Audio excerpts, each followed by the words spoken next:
A Bottomless Grave by Ambrose Bierce. My name is John Brenwalter. My father, a drunkard, had a patent for an invention for making coffee berries out of clay, but he was an honest man and would not himself engage in the manufacture. He was, therefore, only moderately wealthy, his royalties from his really valuable invention bringing him hardly enough to pay his expenses of litigation with rogues guilty of infringement. So I lacked many advantages enjoyed by the children of unscrupulous and dishonorable parents, and had it not been for a noble and devoted mother, who neglected all my brothers and sisters and personally supervised my education, should have grown up in ignorance and been compelled to teach school. To be the favorite child of a good woman is better than gold. When I was 19 years of age, my father had the misfortune to die. He had always had perfect health, and his death, which occurred at the dinner table without a moment's warning, surprised no one more than himself. He had that very morning been notified that a patent had been granted him for a device to burst open safes by hydraulic pressure without noise. The Commissioner of Patents had pronounced it the most ingenious, effective, and generally meritorious invention that had ever been submitted to him, and my father had naturally looked forward to an old age of prosperity and honor. His sudden death was therefore a deep disappointment to him, but my mother, whose piety and resignation to the will of heaven were conspicuous virtues of her character, was apparently less affected. At the close of the meal, when my poor father's body had been removed from the floor, she called us all into an adjoining room and addressed us as follows: "My children, the uncommon occurrence that you have just witnessed is one of the most disagreeable incidents in a good man's life, and one in which I take little pleasure, I assure you. I beg you to believe that I had no hand in bringing it about. Of course," she added after a pause, during which her eyes were cast down in deep thought, "of course it is better that he is dead."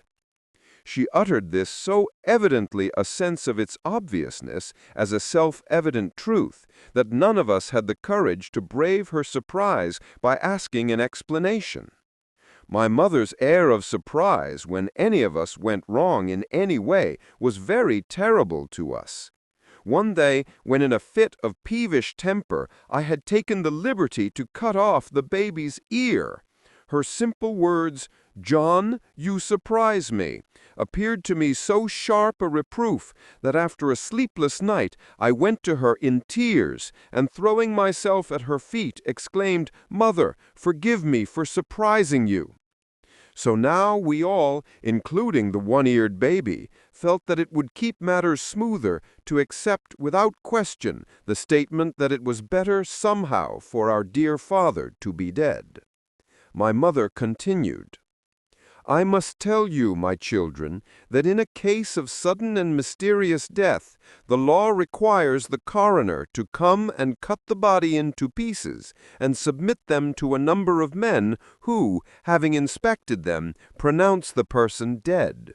For this, the coroner gets a large sum of money. I wish to avoid that painful formality in this instance. It is one which never had the approval of the remains. John," here my mother turned her angel face to me, "you are an educated lad and very discreet.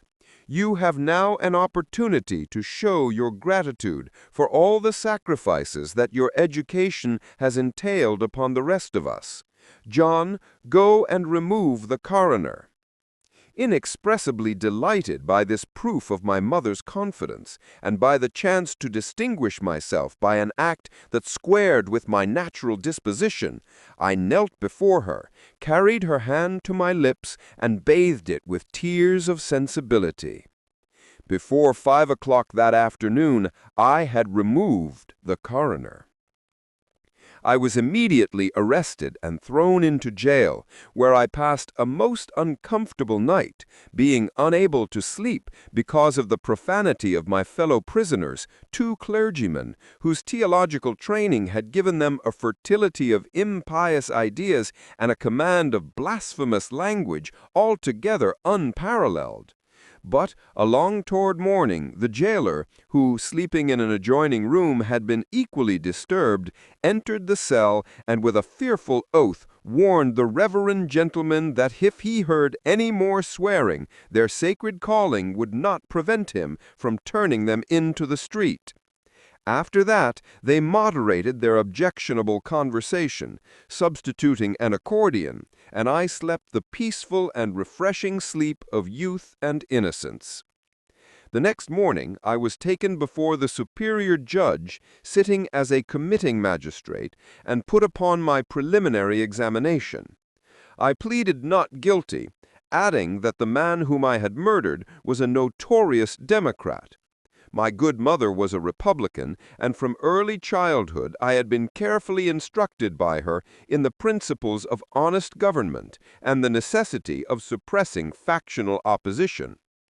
The judge, elected by a Republican ballot box with a sliding bottom, was visibly impressed by the cogency of my plea and offered me a cigarette. "May it please your honor," began the district attorney, "I do not deem it necessary to submit any evidence in this case. Under the law of the land, you sit here as a committing magistrate. It is therefore your duty to commit. Testimony and argument alike would imply a doubt that your honor means to perform your sworn duty. That is my case." My counsel, a brother of the deceased coroner, rose and said, "May it please the court, my learned friend on the other side has so well and eloquently stated the law governing in this case, that it only remains for me to inquire to what extent it has already been complied with. It is true your honor is a committing magistrate, and as such it is your duty to commit. What? That is a matter which the law has wisely and justly left to your own discretion. And wisely you have discharged already every obligation the law imposes. Since I have known your honor, you have done nothing but commit. You have committed embracery, theft, arson, perjury, adultery, murder, every crime in the calendar, and every excess known to the sensual and depraved, including my learned friend, the district attorney. You have done your whole duty as a committing magistrate, and since there is no evidence against this worthy young man, my client, I move that he be discharged." An impressive silence ensued. The judge arose, put on the black cap, and in a voice trembling with emotion, sentenced me to life and liberty. Then, turning to my counsel, he said coldly but significantly, "I will see you later." The next morning, the lawyer who had so conscientiously defended me against a charge of murdering his own brother, with whom he had a quarrel about some land, had disappeared, and his fate is to this day unknown. In the meantime, my poor father's body had been secretly buried at midnight in the backyard of his late residence, with his late boots on, and the contents of his late stomach unanalyzed. "He was opposed to display," said my dear mother, as she finished tamping down the earth above him and assisted the children to litter the place with straw. "His instincts were all domestic, and he loved a quiet life."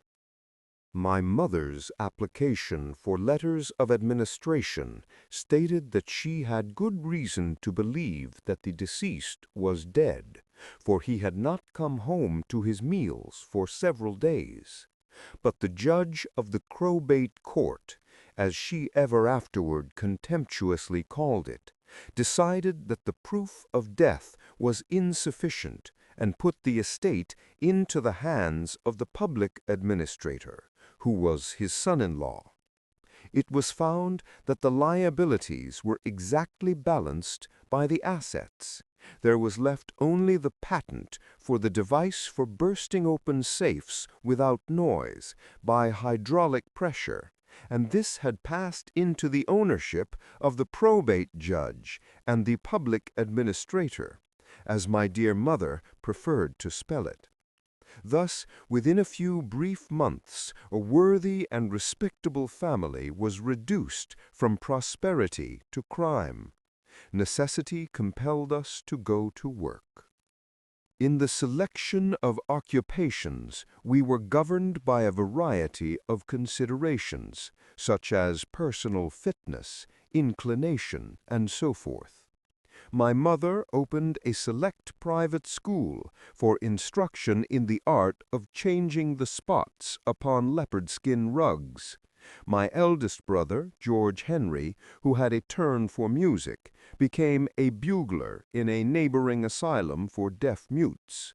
My sister, Mary Maria, took orders for Professor Pumpernickel's essence of latchkeys for flavoring mineral springs, and I set up as an adjuster and gilder of crossbeams for gibbets. The other children, too young for labor, continued to steal small articles exposed in front of shops, as they had been taught. In our intervals of leisure, we decoyed travelers into our house and buried the bodies in a cellar. In one part of this cellar, we kept wines, liquors, and provisions. From the rapidity of their disappearance, we acquired the superstitious belief that the spirits of the persons buried there came at dead of night and held a festival. It was at least certain that frequently of a morning we would discover fragments of pickled meats, canned goods, and such debris littering the place, although it had been securely locked and barred against human intrusion. It was proposed to remove the provisions and store them elsewhere, but our dear mother, always generous and hospitable, said it was better to endure the loss than risk exposure. If the ghosts were denied this trifling gratification, they might set on foot an investigation which would overthrow our scheme of the division of labor by diverting the energies of the whole family into the single industry pursued by me. We might all decorate the crossbeams of gibbets. We accepted her decision with filial submission, due to our reverence for her worldly wisdom and the purity of her character. One night, while we were all in the cellar, none dared to enter it alone, engaged in bestowing upon the mayor of an adjoining town the solemn offices of Christian burial, my mother and the younger children holding a candle each, while George Henry and I labored with a spade and pick, my sister Mary Maria uttered a shriek and covered her eyes with her hands. We were all dreadfully startled, and the mayor's obsequies were instantly suspended, while with pale faces and in trembling tones we begged her to say what had alarmed her. The younger children were so agitated that they held their candles unsteadily, and the waving shadows of our figures danced with uncouth and grotesque movements on the walls, and flung themselves into the most uncanny attitudes. The face of the dead man, now gleaming ghastly in the light, and now extinguished by some floating shadow, appeared at each emergence to have taken on a new and more forbidding expression, a maligner menace. Frightened even more than ourselves by the girl's scream, rats raced in multitudes about the place, squeaking shrilly, or starred the black opacity of some distant corner with steadfast eyes, mere points of green light, matching the faint phosphorescence of decay that filled the half-dug grave and seemed the visible manifestation of that faint odor of mortality that tainted the unwholesome air. The children now sobbed and clung about the limbs of their elders, dropping their candles, and we were near being left in total darkness, except for that sinister light which slowly welled upward from the disturbed earth and overflowed the edges of the grave like a fountain. Meanwhile, my sister, crouching in the earth that had been thrown out of the excavation, had removed her hands from her face and was staring with expanded eyes into an obscure space between two wine casks. "There it is! There it is!" she shrieked, pointing. "God in heaven, can't you see it?" And there indeed it was. A human figure, dimly discernible in the gloom, a figure that wavered from side to side as if about to fall, clutching at the wine casks for support, had stepped unsteadily forward and for one moment stood revealed in the light of our remaining candles. Then it surged heavily and fell prone upon the earth. In that moment we had all recognized the figure, the face and bearing of our father, dead these 10 months and buried by our own hands, our father indubitably risen and ghastly drunk. On the incidents of our precipitate flight from that horrible place, on the extinction of all human sentiment in that tumultuous, mad scramble up the damp and moldy stairs, slipping, falling, pulling one another down, and clambering on one another's backs, the lights extinguished, babes trampled beneath the feet of their strong brothers, and hurled backward to death by a mother's arm. On all this I dare not dwell. My mother, my eldest brother and sister and I escaped. The others remained below to perish of their wounds or of their terror, some perhaps by flame.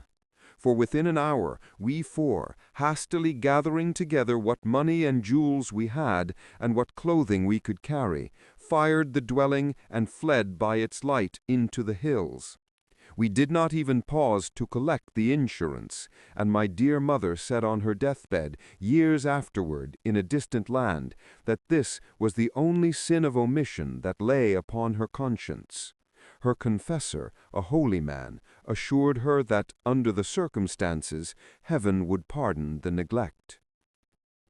About 10 years after our removal from the scenes of my childhood, I, then a prosperous forger, returned in disguise to the spot with a view to obtaining, if possible, some treasure belonging to us, which had been buried in the cellar.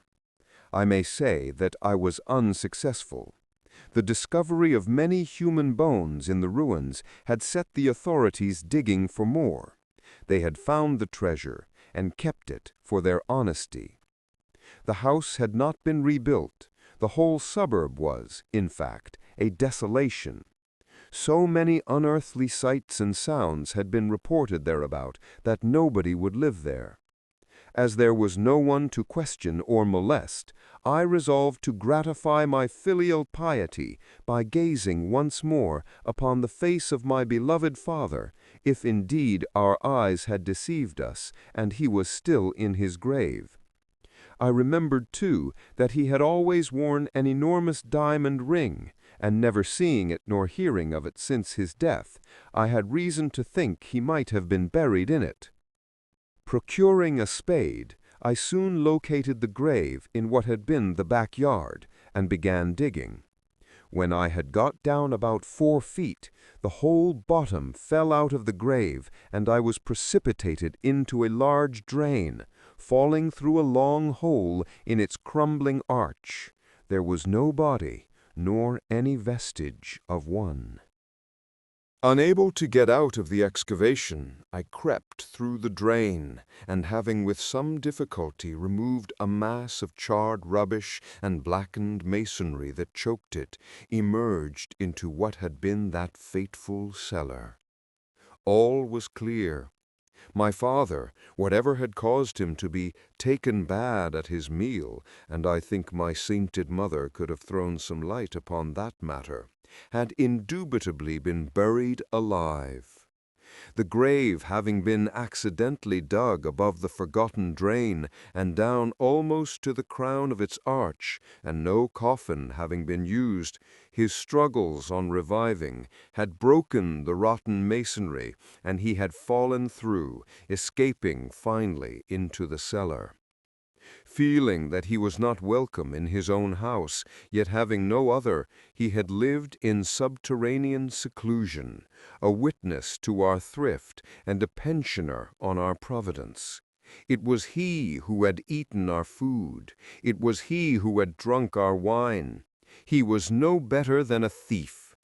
In a moment of intoxication, and feeling, no doubt, that need of companionship which is the one sympathetic link between a drunken man and his race, he had left his place of concealment at a strangely inopportune time, entailing the most deplorable consequences upon those nearest and dearest to him, a blunder that had almost the dignity of crime.